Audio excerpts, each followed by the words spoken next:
বাংলাদেশের ইতিহাসে প্রথমবার শিক্ষা খাতে আছে কৃত্রিম বুদ্ধিমত্তা এআই। ইউনূস সরকার ঘোষণা দিয়েছে স্মার্ট বাংলাদেশ ২০৪১ সাল লক্ষ্য করে স্কুল কলেজে চালু হবে রোবোটিক টিচার এবং এআই ক্লাস। বিশ্বের উন্নত দেশগুলো যেখানে রোবোটিক শিক্ষক ব্যবহার শুরু করেছে, বাংলাদেশ সেখানে দেরি করলেও অবশেষে পদক্ষেপ নিচ্ছে। এআই টিচার মানে দিন শেষে এমন শিক্ষক যারা কখনো ক্লান্ত হয় না, ভুল কম করে এবং প্রতিটি ছাত্রের জন্য আলাদা আলাদা স্টাইল ব্যবহার করতে পারে।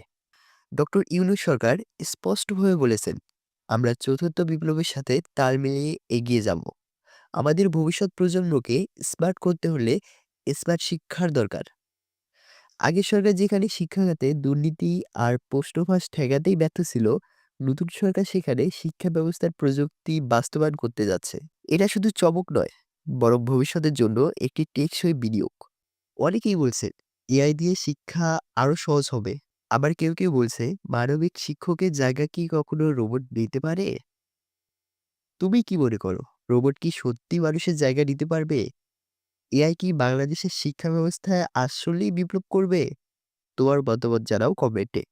আর সাবস্ক্রাইব করে থাকো ফিউচার কোয়েস্ট 2.0 এর সাথে। ধন্যবাদ সকলকে।